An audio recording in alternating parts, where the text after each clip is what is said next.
the internet, I'm not feeling well today, but I really had an idea and I was like, let's make that. So today I'm going to be talking about my highs and lows of reading this year so far. So far we've only got 11 days left, and if something really makes this list, it has to be pretty impressive.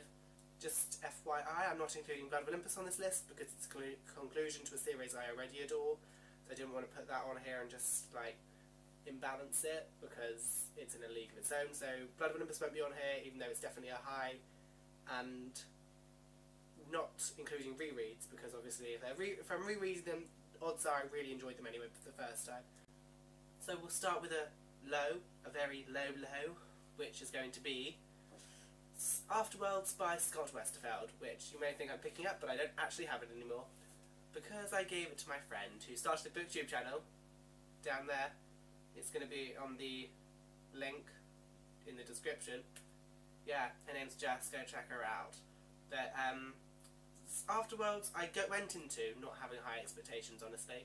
I was prepared not to like it just because it had contemporary, which is not something I'm a fan of unless it's got a really kind of, unless it's generally based around someone with a mental illness, e.g. schizo there. So if that's the only kind of contemporaries I'm interested in, and I bought it on kind of a whim, just to see if I could do it, and I couldn't. The contemporary part was boring, the story within a story, it was boring, the whole thing was just kind of meh, wasn't impressed.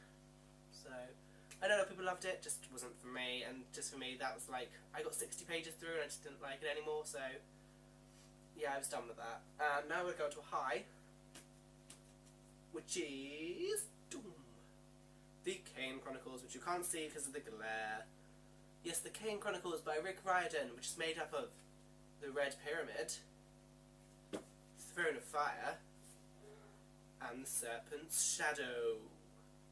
And these books are just excellent. They are obviously middle grade fantasy, as are all Rick Riordan's books.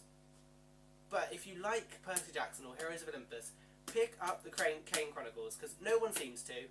Everyone just kind of seems to leave them, but they are excellent, excellent reads. It's Egyptian mythology instead of Greek mythology, and it was just really interesting, and they're magicians, and it was just so good. And I'm not going to say anything about the plot, but I'm just going to say the two main characters are awesome, and it's got dual perspective, and they've done really well, and I just love them. People need to read them, but they don't. Next we'll go on to a low. We'll go on to a very low, which is going to be Half Bad, which for me I think is the worst book I've read this year that I finished. Loads of people adored this book, and I can't see how, honestly. I found it very annoying, very frustrating to read. Like, the story itself I felt was quite just, the premise is good, but the story itself I just thought was poorly executed. I'm not inclined to give it a scathing review because I like the fact it had magic in it. That was about it. As someone who really enjoys magical stories, this was just really disappointing. And the whole doing it in second person perspective was just odd and confusing and just not needed. The story itself was slow. Like, honestly, if I think about this book, I can't remember anything that happens, like, for this bit. I just feel like it's a blur. Nothing really happened here. And, you know, I usually can remember books quite well, just not this one, apparently. And it was just kind of forgettable. I don't plan on reading the next book. Not likely at all. So, yeah. It was the lowest book I've read this year. But I gave it 2 stars still. So, just because I don't want to give it a 1 star, really. I just didn't enjoy it. And it's just not for me. Some people really enjoyed it, so don't take this as a biblical comment. This is the truth. Probably shouldn't have said biblical as that reference. Not to be offensive. Oh well. We'll go to a high. This book was probably one of my favourite. It's my favourite standalone I've read this year. Not that I've read many, but The Book Thief by Marcus Zusak. This was introduced to me by a friend, the same friend who, you know, I gave Afterworlds to, and it was amazing. It was beautiful. It's the first book I've cried at.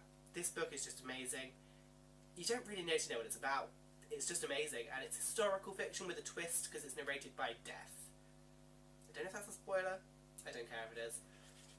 But that was just an interesting twist on it, and the relationships in this book, I really enjoy watching the relationships build, and they were just really well done. Just, yeah, such a good book. 5-star, definitely. If you haven't read The Book Thief, I don't know what you're doing. Basically. Now I'm going to go on to my final low, because I'm only going to do 3 lows and 3 highs. So my third low is... This isn't like hatred for Scott Westerfeld, but the Uglies trilogy. Which is Uglies, Pretties, and Specials. And specifically, it's Specials, really. Specials and Pretties were my least favourite. Specials maybe definitely my least favourite. Like, I went into this with like reasonable expectations because it's a dystopian. I do really enjoy dystopian. Uglies was so good. I really got into Uglies. When I got into it. It was a bit slow at the beginning, but when I really got into it, I really, really loved it. I really loved Uglies. And then these two happened, and I just don't know where the story went. Like, this isn't how, after reading the first book, this isn't where I pictured the story going, and I didn't enjoy that. So, like, there's nothing wrong with Scott Westerfeld's writing. His writing's excellent. It's just, the story took really weird turns, and the characters did really horrible things that I don't really feel like I should forgive them for. So, just a bit of a low for me. But I did enjoy Uglies. I might reread just Uglies again one day. And my final high is The Mortal Instruments by Cassandra Clare, which is obviously made of City of Bones, City of Ashes, City of Glass, City of Fallen Angels, City of Lost Souls, and the beast that is City of Heavenly Fire. These were just... This world is excellent, and it took me 2 attempts to read City of Bones, but I'm so glad I did, because I enjoyed them so much when I got into them. And I'm so glad I read them. Like, Cassandra Clare's writing, I've now decided is absolutely amazing, and like, her books have almost got their own shelf, on that bookshelf, which you can't see. Like, The Iron Trial is probably in like 4th or 5th place on this list, and like Throne of Glass on there, but 4th or 5th is Iron Trial. The Infernal Devices, I don't feel they're as good as these, despite what people say. But yeah, Cassandra Clare's Mortal Instruments, I just love the series, I love the ending. I like got into it just as City of Heavenly Fire was being released. So yeah, it's just amazing and I loved it.